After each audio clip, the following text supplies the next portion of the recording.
Nouveau coup dur pour le PSG juste avant la réception du Bayern, Cristiano Ronaldo qui passe une barre symbolique dans son immense carrière et les dernières précisions sur la nouvelle monture de la Super League avec une grosse surprise, c'est le programme du journal du foot numéro 1239. Lionel Messi pourrait manquer le choc contre le Bayern Munich en huitième de finale aller de la Ligue des Champions. L'attaquant du PSG s'est blessé aux ischio-jambiers mercredi soir au Vélodrome face à l'OM et manquera au minimum le prochain match à Monaco en Ligue 1. Le staff médical parisien est surtout inquiet pour la réception du club bavarois au Parc des Princes mardi prochain. Il est encore trop tôt pour livrer un verdict définitif, mais ce pépin musculaire n'est pas anodin. Ce forfait serait un énorme coup dur pour les champions de France déjà privés de Kylian Mbappé depuis un peu plus d'une semaine. Même si l'attaquant des Bleus récupère bien de sa blessure à la cuisse, les chances de le voir sur la pelouse du Parc des Princes mardi prochain face au Bayern sont plus qu'infimes. Les solutions sont minces d'ailleurs pour remplacer les deux stars. Tout reposerait alors sur Neymar qui n'est pas au mieux en ce moment. Le festival de Cristiano Ronaldo, l'attaquant portugais, a dépassé jeudi soir la barre symbolique des 500 buts inscrits en championnat grâce à son quadruplé lors de la victoire d'Al Nasser contre Al Wehda 4-0. CR7 totalise désormais 503 buts inscrits dans les championnats portugais, anglais, espagnol et donc saoudien. Cristiano Ronaldo fait taire les critiques entendues à ses débuts avec Al Nasser. Vendredi dernier, la star de 38 ans avait marqué son premier but sous ses nouvelles couleurs sur penalty sur le terrain d'Al Fateh. On passe aux infos en bref, on en parlait il y a quelques jours, la Super League revient à la charge. La société promotrice de cette compétition a présenté le nouveau projet dans les grandes lignes. La Super League promet désormais une compétition ouverte avec plusieurs divisions et un total de 60 à 80 équipes. Pas question cette fois d'avoir des membres permanents. Le Real Madrid, le Barça et la Juve sont toujours en première ligne dans ce projet qui vise également à freiner les clubs états comme le PSG et Manchester City.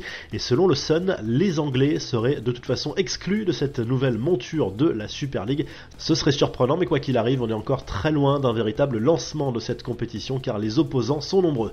La sélection s'affine pour le trophée de coach de l'année. Didier Deschamps et Walid Regragui ne sont plus dans cette sélection finale pour le trophée The Best, récompensant le meilleur entraîneur au monde. Il faudra choisir entre Carlo Ancelotti, vainqueur de la C1 avec le Real Madrid, Lionel Scaloni, champion du monde avec l'Argentine, et Pep Guardiola, qui a décroché un 4e titre de champion d'Angleterre avec Manchester City l'an dernier.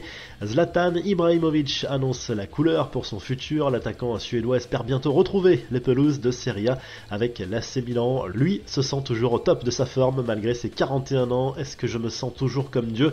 Bien sûr, rien ne change. À 41 ans, j'ai encore beaucoup de pages à écrire.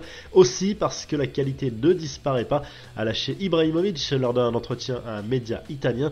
Enfin, le tirage au sort des quarts de finale de la Coupe de France clément pour les gros clubs. Marseille recevra Annecy, Lyon accueillera Grenoble, Lens qui s'est qualifié jeudi soir au tir au but à Lorient ira défier Nantes et Toulouse sera opposé à Rodez. La revue de presse, le journal de l'équipe consacre sa une à Lionel Messi qui pourrait donc manquer le 8e de finale aller de Ligue des Champions contre le Bayern Munich.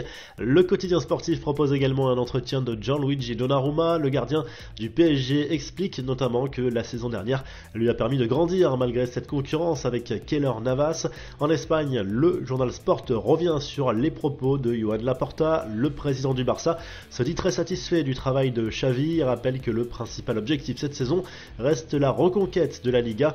Au sujet de Messi, Laporta assure que les propos du frère de la star du PSG ne changent rien à la relation entre le joueur et le club catalan. Et en Italie, la Gazette dello Sport se penche sur le match entre l'AC Milan ce vendredi soir et le Torino lors de la 22e journée de Serie A. Les rossoneri plaident l'union sacrée pour sortir de la crise et mettre la pression sur la concurrence dans la course à la Ligue des Champions. L'AC1 qui reviendra d'ailleurs dès la semaine prochaine pour le club milanais face à Tottenham. Si le journal du foot vous a plu, n'oubliez pas de liker, de vous abonner et on se retrouvera très vite pour un nouveau journal du foot.